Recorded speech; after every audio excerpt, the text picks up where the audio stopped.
നമസ്കാരം, ഞാൻ ദിനേഷ് സൗപർണിക. നമ്മളെ ചെണ്ടുമല്ലി കൃഷിക്കാർക്ക് ഇപ്പോഴും പല പല സംശയങ്ങളാണ്. അതായത് മൊട്ട് വന്നാൽ എന്നാണ് വിരിയാന്ന്. ഇത് നമ്മൾ കുറേ തവണ പറഞ്ഞതാണ്, ഒന്നും കൂടി പറയാം. ഒരു മൊട്ട് വിരിയാൻ മൊട്ട് കണ്ട ദിവസം മുതൽ 12 ദിവസം അല്ലെങ്കിൽ 16 ഇതിൻ്റെ ഉള്ളിലാണ് വിരിയുക. ഇത് വെയിലിനനുസരിച്ച്, വെയിലാണെങ്കിൽ വേഗത്തിൽ വിരിയും, വെയിൽ കുറവാണെങ്കിൽ വിരിയലിൻ്റെ സമയം കൂടും. ഇനി പൂവ് വലിപ്പം കിട്ടാൻ എന്താ ചെയ്യുന്നത്? വളം കൃത്യമായി കൊടുക്കുക എന്നുള്ള, പൊട്ടാസ്യം കൂടിയ വളങ്ങൾ, അതേപോലെ സീവീഡ് എക്സ്ട്രാക്ട് ജെൽ, ഇതൊക്കെ കൊടുത്താൽ ചെടിക്കും അതുപോലെ തന്നെ മൊട്ടിനും അതേപോലെ പൂവിനും വലിപ്പം കിട്ടും. അടുത്തൊരു ചോദ്യം, പൂ പൊട്ടിച്ച് എത്ര ദിവസം സൂക്ഷിക്കാമെന്നാണ്. പൂ പൊട്ടിച്ച് സൂക്ഷിക്കാതിരിക്കുകയാണ് നല്ലത്. പൂ പൊട്ടിച്ചെടുത്തു കഴിഞ്ഞാൽ ഉടനെ തന്നെ വിൽപ്പനയിലേക്ക് നോക്കുക. ഒരു ദിവസം വേണമെങ്കിൽ വെക്കാം, കൂടുതൽ ദിവസം വെച്ചാൽ ബുദ്ധിമുട്ടാണ്, ചീഞ്ഞു പോകും, അഴുകിപ്പോവും. വെള്ളം നനച്ച് വെക്കരുത്, വെള്ളം നനച്ചാൽ അഴുകാൻ സാധ്യത കൂടുതലാണ്. പിന്നെ അടുത്തൊരു കാര്യം, ഈ പൂ പൊട്ടിച്ചിട്ട് ഇതല്ലാതെ സൂക്ഷിക്കാനുള്ള മാർഗ്ഗമാണ് ചോദിക്കുന്നത്. അത് കോൾഡ് സ്റ്റോറേജാണ്. 40 ഡിഗ്രി 14 ഡിഗ്രി അല്ലെങ്കിൽ 13 ഡിഗ്രിയിൽ ഒരു റൂം സെറ്റ് ചെയ്തിട്ട് അതിലേക്ക് വെച്ച് കൊടുത്താൽ കുറേ കാലം പൂവിനെ നമുക്ക് സുരക്ഷിതമായിട്ട് ഇരുത്താം. പക്ഷെ അതൊക്കെ ഇതിനെ സംബന്ധിച്ച് ചിലവ് കൂടുതലാണ്. കാരണം ഇതിന് വില കുറയുന്ന ഒരു സാധനമാണ്. കൃത്യസമയത്ത് കൃത്യവില കിട്ടിയാൽ മാത്രമേ ഈ ചെണ്ടുമല്ലിക്ക് കാര്യം ഉണ്ടാവുള്ളൂ, ഓണത്തിൻ്റെ സമയത്തേക്ക്. ഇനി അടുത്തൊരു കാര്യം, എങ്ങനെയാണ് പൂമൊട്ട് വിരിഞ്ഞു എന്നറിയുക, എപ്പോഴാണ് പൊട്ടിക്കുകയെന്ന്. ഈ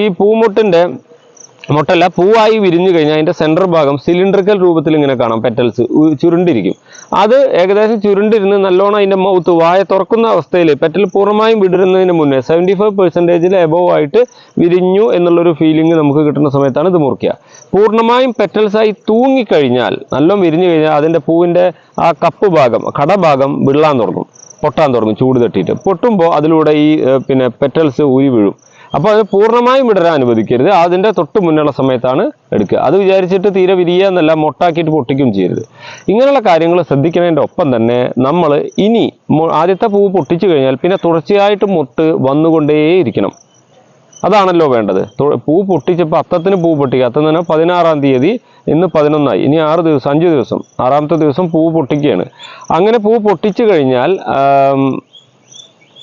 പിന്നെ നമ്മൾ വളം കൊടുക്കേണ്ടതല്ല, ഇപ്പോഴും ഇനി കൊടുത്തുകൊണ്ടിരിക്കുക. ഇനി പൂവിടാനുള്ള വളങ്ങൾ, അപ്പോൾ പൂവിടാനുള്ള വളങ്ങൾ കൊടുക്കുമ്പോൾ ജൈവ രീതിയിൽ കൊടുക്കുന്ന ആളുകളാണെങ്കിൽ മണ്ണിര കമ്പോസ്റ്റും എല്ലുപൊടിയും വേപ്പും പിണ്ണാക്കും കുറച്ചും കൂടി ചാണകപ്പൊടിയൊക്കെ ഉണ്ടെങ്കിൽ അത് എടുക്കുക, മണ്ണ് കൂട്ടി കൊടുക്കുക, കടലപ്പിണ്ണാക്കും ഒളിപ്പിച്ച് ഒഴിച്ചു കൊടുക്കുക. അതിൻ്റെ ഒപ്പം ഓർഗാനിക് പൊട്ടാഷ് അല്ലെങ്കിൽ ചാരം അല്ലെങ്കിൽ ഓർഗാനിക് പൊട്ടാഷ്, ബയോ പൊട്ടാഷ് ഒക്കെ കിട്ടുകയാണെങ്കിൽ അത് ഇട്ട് കൊടുക്കാം. ഇതാണ് ഇങ്ങനെ തുറന്നുകൊണ്ടേയിരിക്കണം. എന്നാൽ രാസരീതിയിൽ ചെയ്യുന്ന ആളുകളാണെങ്കിൽ ഇനി കൊടുക്കുമ്പോൾ ഇടയിൽ പൊട്ടാഷ് മാത്രം ഞാൻ കൊടുക്കാൻ പറഞ്ഞിട്ടുണ്ടായിരുന്നു. അതിന് ഒപ്പം തന്നെ ഇടവിട്ടിട്ട് ഫാക്ടംബോസും പൊട്ടാഷും മിക്സ് ചെയ്തിട്ട് 1/2 സ്പൂൺ ആക്കിയിട്ട് ഇടയിൽ കൊടുക്കുക. അതിൻ്റെ ഇടയിൽ സിംഗിളായിട്ട് പൊട്ടാഷ് കൊടുക്കും വേണം. ഇടവിട്ടൊന്നും മാറ്റി നൈട്രജനും ഒക്കെ കിട്ടുന്ന തരത്തിലേക്ക് ഒന്ന് കൊടുക്കുക. അതുപോലെ സ്പ്രേ ചെയ്യുമ്പോൾ 13, 27, 27 സ്പ്രേ. ഞാൻ SOP കാര്യം തൽക്കാലം ഞാൻ പറയാത്തത്, ഇതിൻ്റെ കാര്യം എന്താണെന്ന് പലതവണ പറഞ്ഞിട്ടുള്ളതാണ്. ഇതിൽ എല്ലാ ന്യൂട്രിയൻ്റ് ഉള്ളത് കൊണ്ടാണ് ഞാൻ ആ പേര് പറയുന്നത് കേട്ടോ. നിങ്ങൾ SOP ആണെങ്കിൽ SOP അടിച്ചോളൂ. SOP അടിക്കുമ്പോൾ ഇന്നലത്തെ ഒരു വീഡിയോ ഞാൻ ഇട്ടിട്ടുണ്ട്. ഇല പൊള്ളി, ഓവർ ഡോസായ ഇല പൊള്ളി പോവും. അത് ഏത് വളമായാലും അങ്ങനെയാണ്. അപ്പോൾ വളരെ ശ്രദ്ധാപൂർവം ചെയ്തു കൊടുക്കുക. അപ്പോൾ ഇനി തുടർച്ചയായിട്ട് നമ്മളെ തൈ നട്ട അവസ്ഥയിലുള്ള വളമല്ല, തൈ നട്ട് കുറേ കഴിഞ്ഞിട്ട് പൂവിടാൻ വേണ്ടി കൊടുത്തൊരു വളപ്രയോഗം ഉണ്ടായിരുന്നു.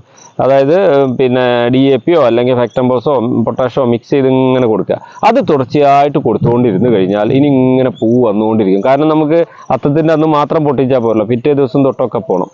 ഇനി അടുത്ത വീഡിയോയിൽ നമുക്ക് ഇതിൻ്റെ വിൽപ്പനയുമായി ബന്ധപ്പെട്ട കുറച്ച് കാര്യങ്ങൾ ഞാൻ പറയാം. പിന്നെ ഇവിടെ ഈ തോട്ടം ഞാൻ പറഞ്ഞു, ഇപ്പം നിൽക്കുന്ന ഈ തോട്ടം ഞാൻ വീണ്ടും അവരെ കേടുള്ള ചെടികൾ നോക്കാൻ വേണ്ടി വന്നതാണ്. ഓവർഡോസ് വളം കൊടുത്തിട്ട് ഇല കംപ്ലീറ്റ് പൊള്ളിയതാണ്.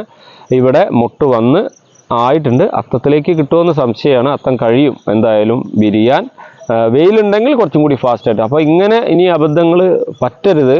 കാരണം കൃത്യസമയത്ത് തന്നെ നടാൻ നോക്കുക. ഇത് ഞാൻ പറഞ്ഞു ജൂൺ 29, ജൂലൈ 1 ആയിട്ട് നട്ട ചെടികളാണ്. അത്രയും ഏകദേശം 21 ദിവസത്തെ ഗ്യാപ്പ് വന്നു. അത് ചെടിയിൽ സ്വാഭാവികമായും കാണിക്കും. അപ്പോൾ നമ്മൾ കൃത്യസമയത്ത് തന്നെ നോക്കുക. ഇതിന് മാജിക് ഫെർട്ടിലൈസർ ഒന്നും ഇല്ല കേട്ടോ. ഇന്ന് കുഴിച്ചിട്ട് നാളേക്ക് പൂടാനൊന്നും ഒരു മാജിക്കും ചെയ്യാൻ പറ്റുക. ചെടിയുടെ ലൈഫ് സ്പാൻ എത്രയാണോ അതിനനുസരിച്ച് അതിന് വളം കൊടുത്ത് വളർത്തുക എന്നുള്ളത് മാത്രമേ ചെയ്യുള്ളൂ. അപ്പോൾ നമ്മളെ വീഡിയോ ഇഷ്ടപ്പെട്ട് തുടർച്ചയായിട്ട് വീഡിയോ കാണുന്ന ആളുകളുണ്ട്. അവർ നമ്മളെ വിളിക്കാറുണ്ട്, കമൻറ്റ് ചെയ്യാറുണ്ട്. വളരെ സന്തോഷം. അത് നിങ്ങൾ ചെയ്യുന്ന ശരികളും തെറ്റുകളും എല്ലാം പുസ്തകത്തിൽ രേഖപ്പെടുത്തുക.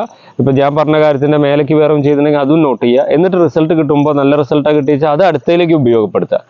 അങ്ങനെയുള്ളൊരു കൃഷി മാർഗത്തിലേക്ക് നിങ്ങളെത്തുക. നല്ല ഒരു പൂന്തോട്ടം അല്ലെങ്കിൽ ഓണത്തിന് നല്ലൊരു പൂക്കളുടെ ഒരു ഉത്സവം തന്നെ ആയിക്കോട്ടെ. നല്ല രീതിയിൽ വളർത്തിക്കോളൂ. താങ്ക്